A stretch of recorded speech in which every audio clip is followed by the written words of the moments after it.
there, thanks for stopping by.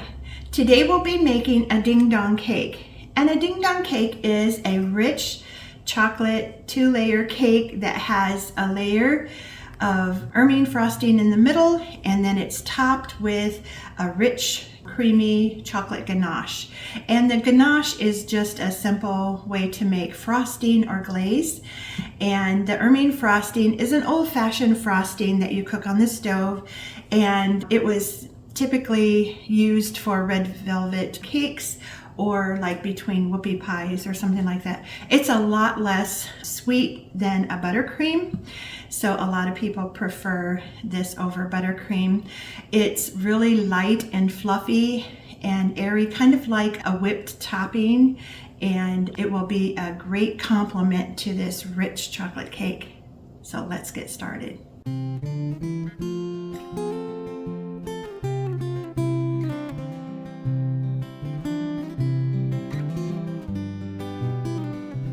Okay, the ingredients that we need for the cake part are 1 3/4 cups of all-purpose flour, 2 cups of granulated sugar, 3/4 cups of unsweetened cocoa powder, and then we need 2 teaspoons of baking soda, 1 teaspoon of baking powder, and 1 teaspoon of salt. I put them all together.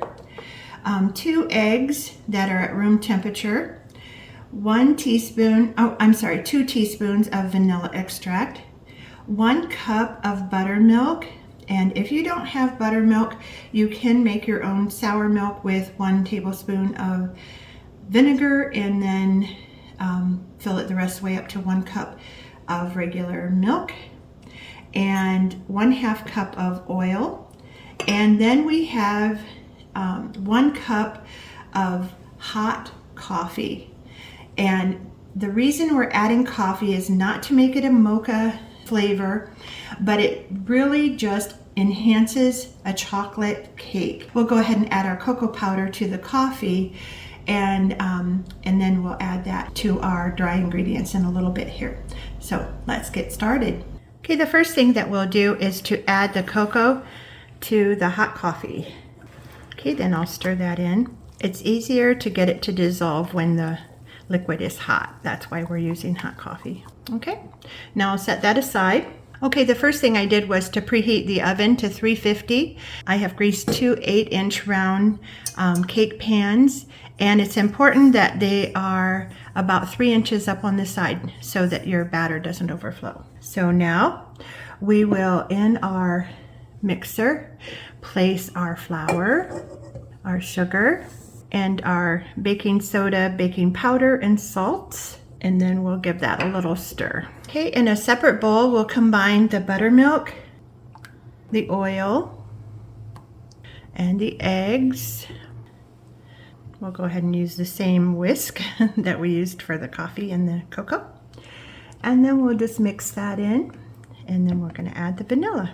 And vanilla, remember, we measure with our heart. With the mixer on a low speed, we'll slowly pour this mixture in. Okay, that seems to be mixed in well. And now we will do the same thing, adding our cocoa and hot coffee. It smells yummy. Now I'll pour the batter into our prepared pans, trying to get them as even as possible. Okay, I think they look pretty even.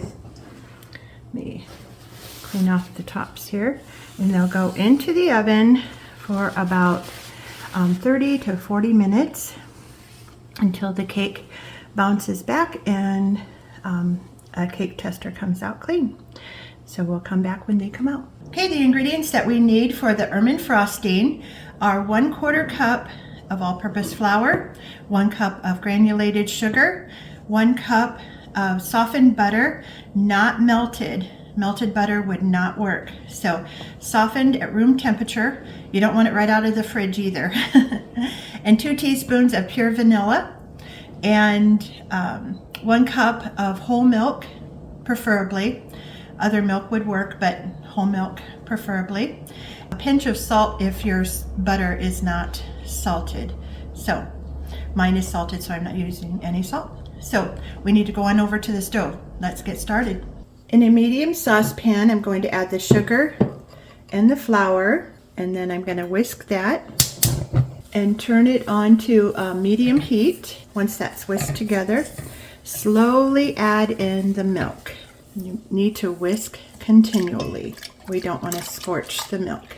We'll whisk until the mixture comes to a boil and has thickened to like a pudding-like consistency. It takes about 3 to 6 minutes. And don't raise the temperature, just to speed it up. Okay, as you can see, it's starting to bubble a little bit, and it's getting pretty thick, like pudding consistency. So we'll go ahead and shut it off, and then we need to go back over to the counter.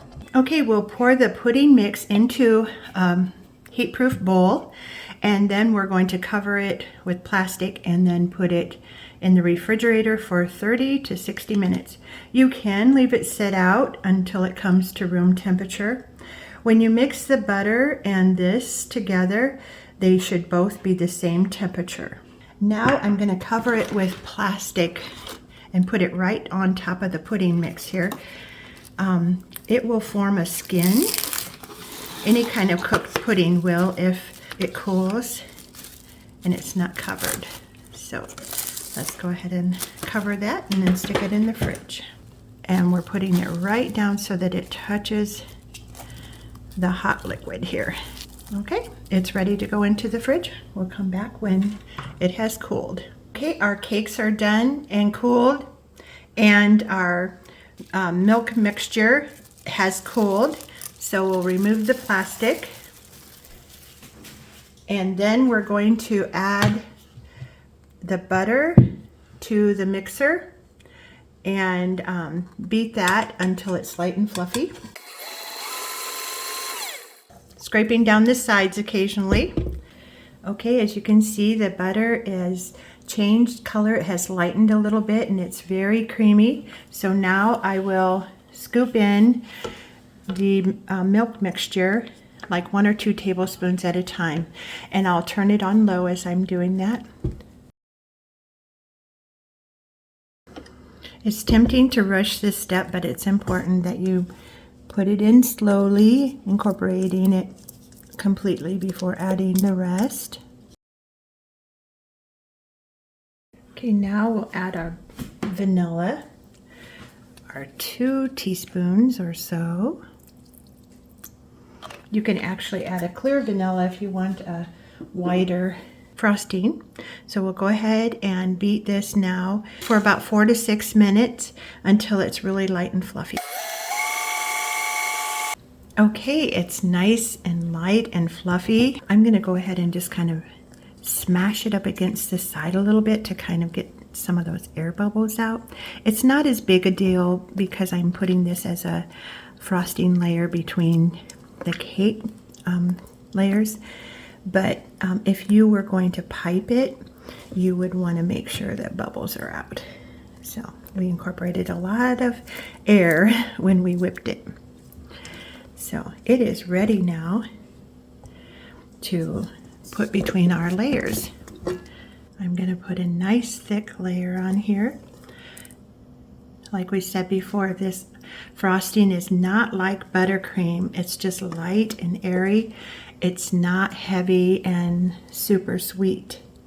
It has just a hint of sweetness, which is just perfect when you've got a rich cake that you're putting it with. Want to take it all the way over to the edge. We'll put our second layer on here, sticking a little bit there. Well, I guess it's not going to be perfect here. Now we're ready for the ganache. So I'm going to go ahead and heat that in the microwave, and then we'll pour it over. Okay, in a heat-resistant bowl, I will add our 12 ounce of chocolate wafers. You can also use chocolate chips, or you can use chop up pieces of chocolate, and it can be dark chocolate, milk chocolate, whatever you like. And then we need 12 ounces of heavy cream. And we'll just pour that over. You can also do this on a double boiler. I'm just doing it in the microwave. I usually do it in the double boiler.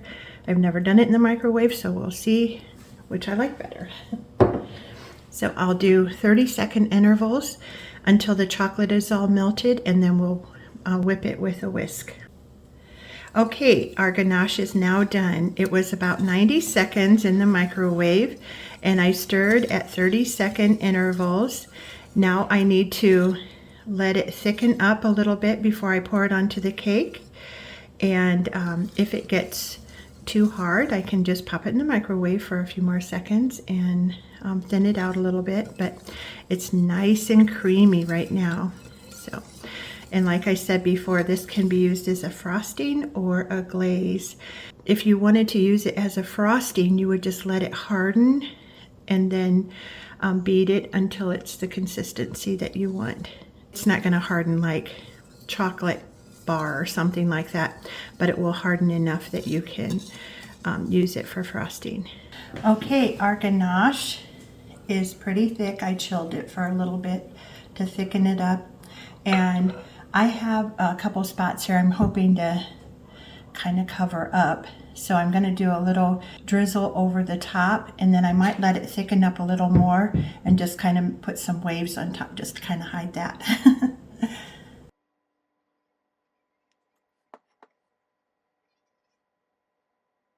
Oh, and I put parchment paper. You can do foil or wax paper, whatever, just to protect the plate underneath.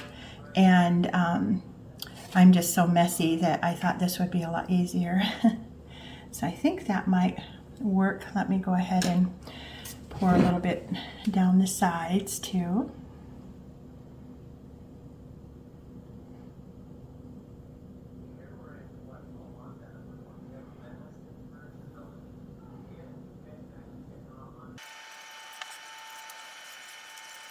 I'll add a little more here. I also chilled the cake a little bit just to protect it from falling apart. The first ding dong cake I made, I didn't level it and made it for our granddaughter, and by the time she came it had split apart. It was still delicious, but it sure didn't look very nice. Hidden those spots pretty good. I'm just going to kind of do a little swirl here. Then I'm going to just stick it in the fridge and we'll call that good. Take these off. And there we go. We'll cut into it after it's nice and cool. So we have refrigerated the ding dong cake for a while and it's nice and firm, so let's go ahead and slice into it. Ooh, look at that. It's beautiful. Delicious ding dong cake. You're going to want this recipe. The recipe and instructions are down below. Please like and subscribe to the channel and come back again for more videos. See you soon. And I have greased 2 round cake pan. Cake pan. Oops, I got a little piece here. It's being very elusive. There we go. And vanilla, remember we measure with our heart. Whoa. That was a lot. Cake pan with the mixer on a low speed. With the mixer on a low speed. A little bit that wasn't quite mixed up here. Let me mix it in real quick. I didn't do a good job of scraping down the sides apparently. A cake tester comes out clean. Okay, in a medium bowl, in a medium saucepan, I'm going to add the sugar.